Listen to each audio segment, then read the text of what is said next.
Hi, everybody. This is Jamie coming to you with another episode of Tea and Take, made possible by the wonder of technology. I am joined by my friend Satyavani, Gayatri, you're in Boise right now. Yes? I am in Boise, yes, at my home office. The home office. I'm also in my home office here in Warren, Ohio. So thank you to those of you who've watched our early episodes of Tea and Take. I had a lot of good feedback come through about just what people were able to learn, listening to us chat about Ayurveda. You got it. Okay, that was really helpful to remember the big letter I. Yeah, and in this next episode, we want to talk about another concept that many of you are aware of if you've hung around yoga circles for any length of time, but you may not know the whole depth of, and that is spiritual naming. So some of you have seen me post on Facebook that I'm transitioning in some context using the name Pragya, which is the name that Gurudev Amrita Sai gave me at mantra initiation here a little while ago. And Satyavani, namaste, Jai Bhagwan. Thank you. Oh, Jai Bhagwan. I'm so excited about your new name. It's like so perfect. So, and we'll talk about that. What makes it perfect for me? So, why don't we start with talking about the genesis of your spiritual name? What does it mean? How did you receive it? All that good stuff. Okay, thank you. I appreciate that. So, Satyavani, Satya is part of the yamas. The second yama meaning truthfulness. And Vani means the speaker and seeker of. So constantly the speaker and seeker of truth, if you would. And that name was given to me. It's actually interesting, the relationship between Gurudev and my teacher, Devarshi Stephen Hartman, and his colleague and my other teacher, Jovina Chan. They started several years back a spiritual acharya program with the Lord Lakalish and Kripalu lineage. And this was done with Gurudev's blessing. And so I was part of the second year. The first year it was Devarshi and Vidya, who was his partner in crime in the first group, and there was 12 of them, and the Vidya, she had a long battle with cancer and actually passed away several years ago.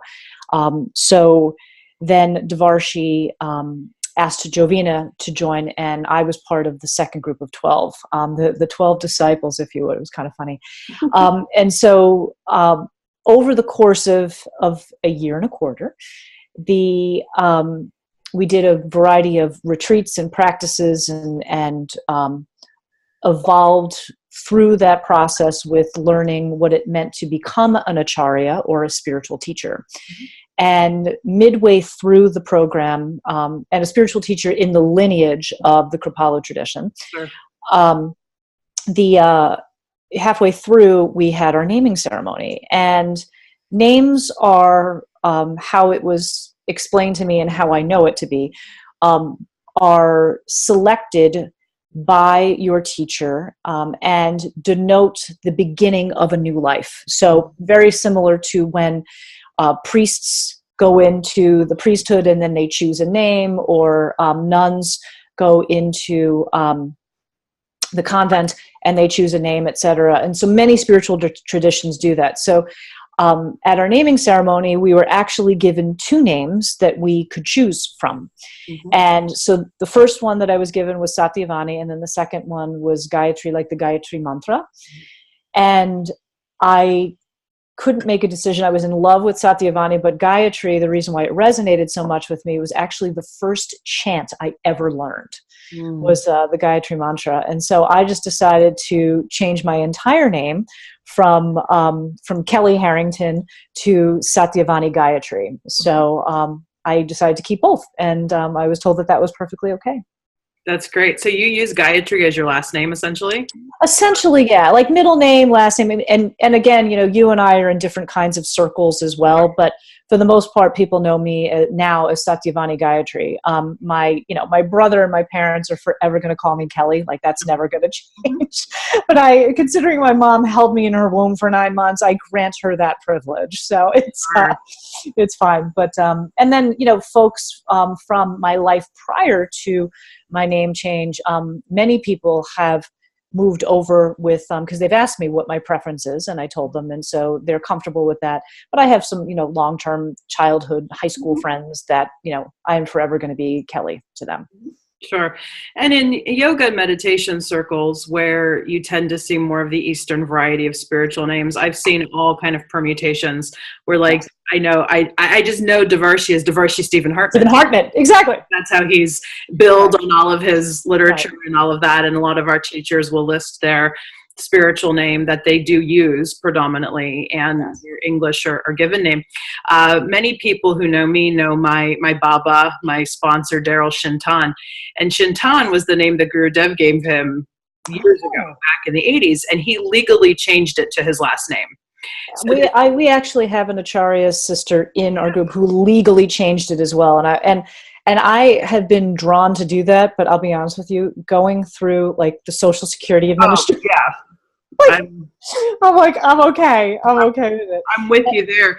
And I was really glad to hear you point out that spiritual naming is something that really transcends many different traditions. Yes, so believe it or not, I was confirmed Catholic, and it's something I still have. Same here. 12 years. Take great pride in, even though it's a part of my spiritual journey. It wasn't the totality of my spiritual journey, but I remember in that tradition, you tend to choose your confirmation name. Yes. Sometimes it's forced upon you, but I still take great joy in the fact that I chose Marie Therese, which is the full name of Saint Therese of Lisieux, who is one of my absolute favorite feminine Shiro saints. Wow. And her I chose Helene, which was an iteration of Helen, Saint Helen, and Helen was my great-grandmother's name, and I absolutely loved her, and I also love the work of St. Helen, so I totally get it. Right, and a lot of you know that I have a blood brother who is a Dominican friar, and it's interesting that because his name was one of the more Christian names you can have, Paul is his given name, he elected to keep that as his religious name, but he took on a different middle name, which is Dominic, and that's also something nice. In the religious order. So I think that it's neat, this common thread that we've talked about, whether it's more Christian tradition or more in the yoga tradition, how it represents the start of a new life. It does.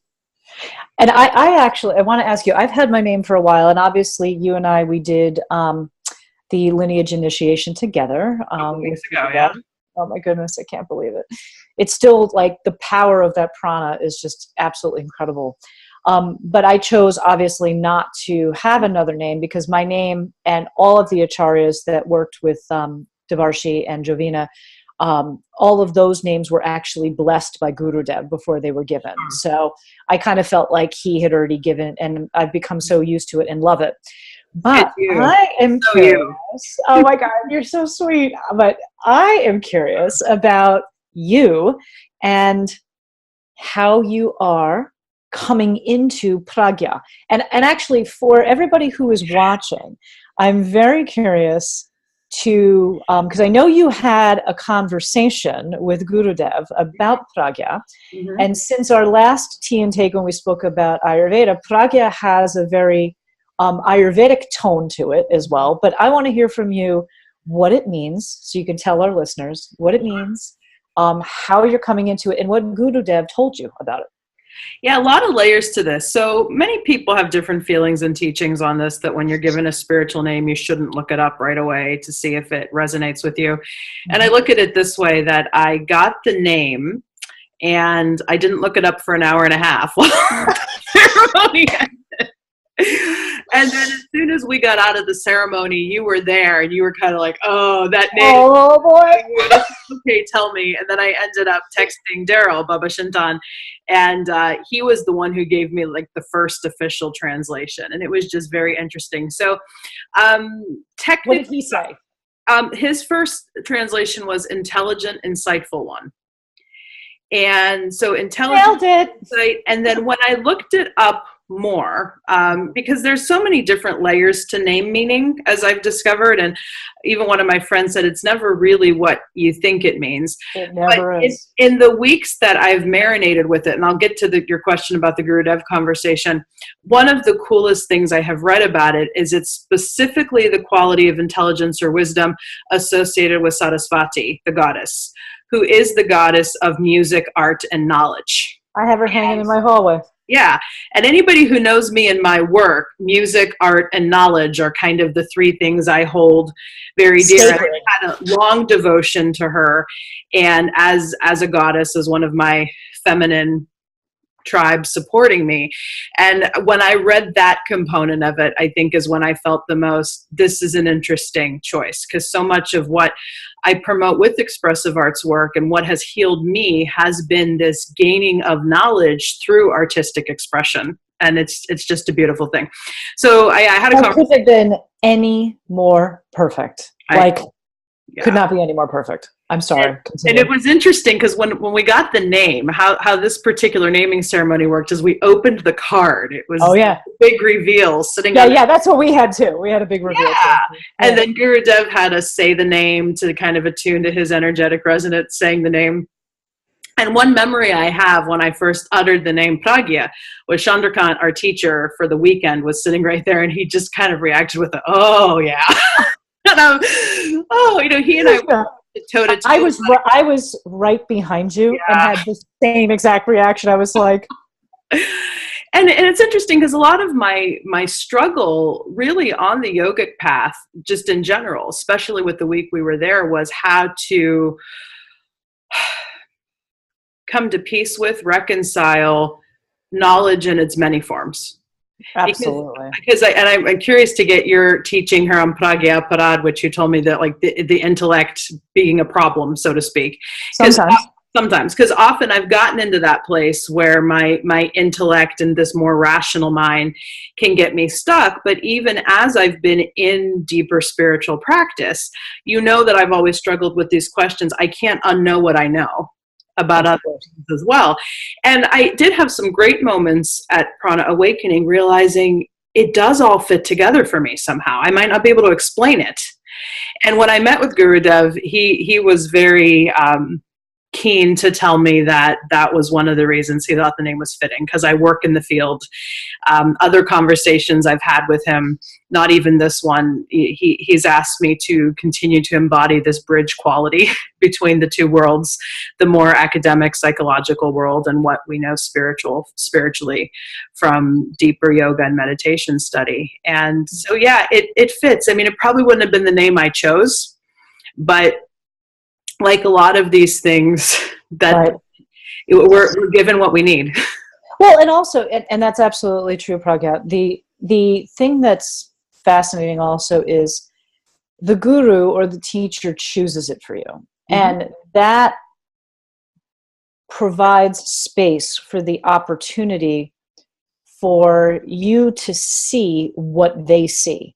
Mm-hmm. Because we don't necessarily see ourselves. Right. And that's part of like the whole, spiritual practice. I mean, Gurudev says your largest problem is you don't know who you really are.